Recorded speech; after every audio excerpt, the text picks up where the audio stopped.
Қайырлы күн баршаңызға. Бүгінгі видео рецептімде ел арасында қошан манты деп аталып кеткен дәмі ерекше, жасалу жолы өзгеше мантының жасалу жолымен бөлісетін боламын. Видеоны соңына дейін көріп, лайк басып, пікіріңізді қалдыра кетіңіздер. Сонымен бірге сізге қазақша рецепттер, қазақтың ұлттық тіске басарлары менен десерттері, тағы да ыстық тамақтың рецепттері қызықты болса, онда менің арнама тіркеліп кетуді ұмытпаңыз. Ол үшін бар жоғы жанында қоңыраушаны бассаңыз жеткілікті. Ендеше бүгінгі видео рецептімде сіздерменен қошан мантысының жасалу жолымен бөлісетін боламын. Алдымен мантымыздың қамырынан бастаймыз. Бөлме температурасындағы суымызға 1 шай қасық тұз салып араластырып аламыз. Ситадан өткізілген ұнымыздың үстіне ортасын ашып, 1 түйір жұмыртқамызды жарып саламыз. Ұнымыздың үстіне енді суымызды құйып, әуелі қасықпен араластырып, осыдан кейін қолымызбен араластырып, қамыр илеп аламыз. Қамырымыз өте қатты да болмау керек, және жұмсақ та болмау керек. Қамырымызды илеп алғаннан кейін бетін жауып 20 минутке тындырып қоямыз.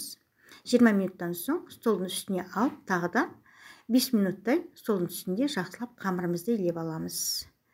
Дайын болған қамырымыздың түсі жылтырап, біркелкі болып шығады.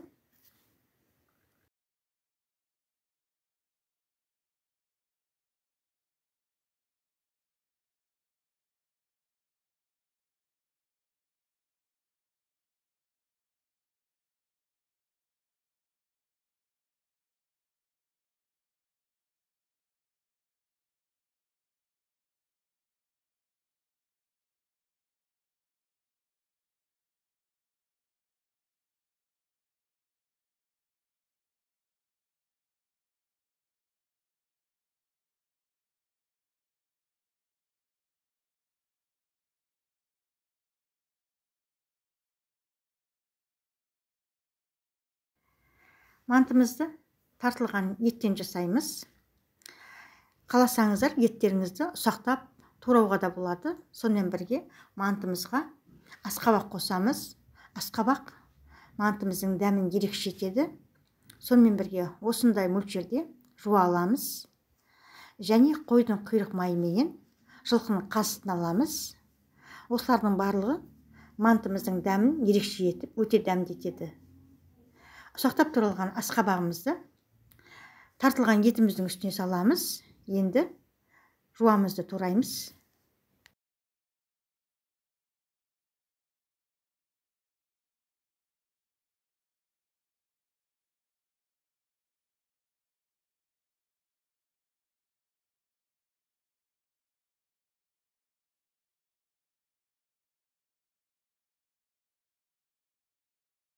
Жуамызды ұсақтап турап алдық.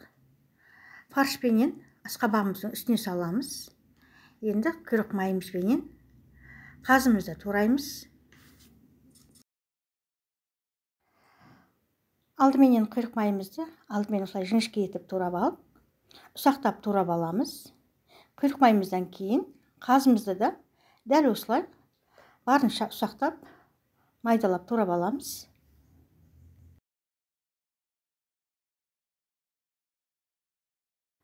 Ұсақтап туралған майымызды да ыдысымызға саламыз. Үстіне 2 шай қасық ас тұзын саламыз. Толық 1 шай қасық қара бұрыш саламыз. Жарты шай қасық зирамызды қолымызбен ұнтап, осылай етіп жаншып саламыз. Салмамыз майлы, сондықтан да қолымызға қолғап киіп, астын үстіне шығарып, салмамызды жақсылап араластырып аламыз.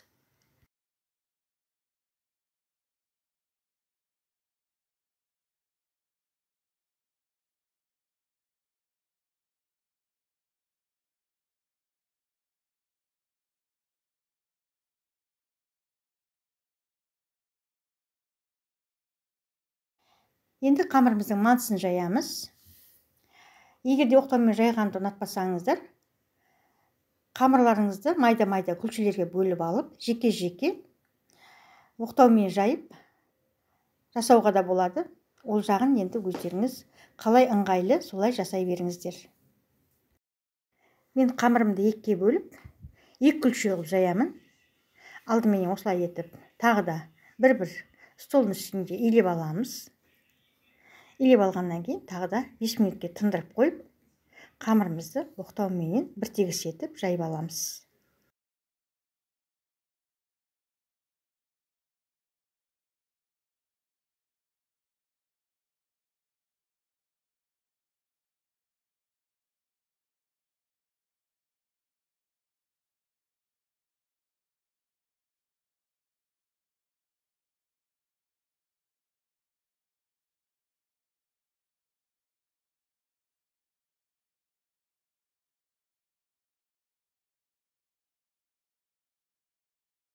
Қамырымызды бір тегіс етіп жайып алдық. Енді дайын болған қамырымызды арнайы формаларменен домалақтап кесіп аламыз.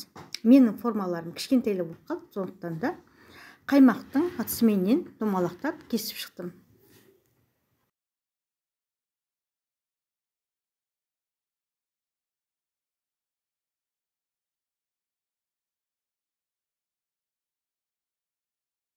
Жайылған қамырымыздың барлығын осылай домалақ етіп кесіп алдық.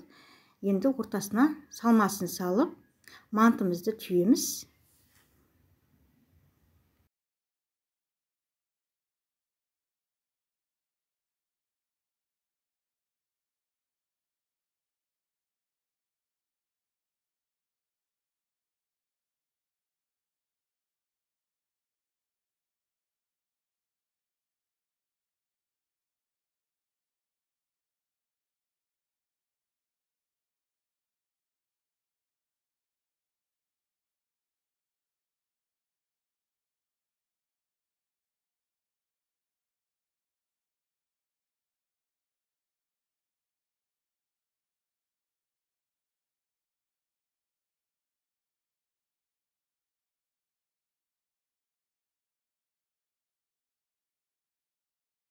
Екінші күлшемізді де жайып алдық, домалақтап кесіп, мантыларымызды түйіп алдық. Енді дайын болған мантымызды қызып тұрған майда қуырып аламыз.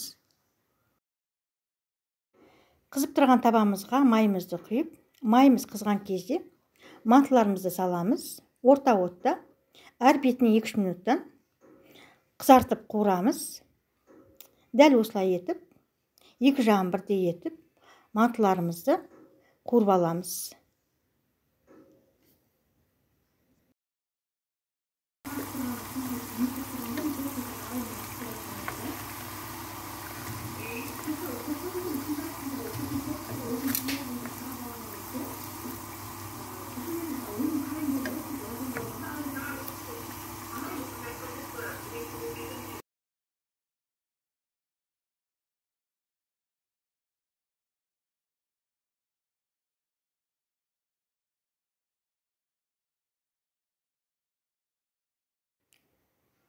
Неке мантыларымызды қуырып алдық. Екі жағы бірдей қып-қызыл болып, әдемі болып шықты. Енді қуырып алған мантыларымызды манта барқымыздың лишісіне салып, қайнап тұрған суда, яғни буда 25 минутке қойып қоямыз. 25 минутта мантыларымыз толық пісіп шығады. Керек заттың тізімін жазба бөлімге қалдырып кететін боламын. Дәл осы рецептпен сіздер де дайындаңыздар. Үйдегілерге ұнайтыны сөзсіз. Видеоны соңына дейін көріп кеткендерің үшін көп рахмет. Мені қолдап кеткендерің үшін де көп рахмет. Келесі видеода кездескенге шейін аман саулықта болайық.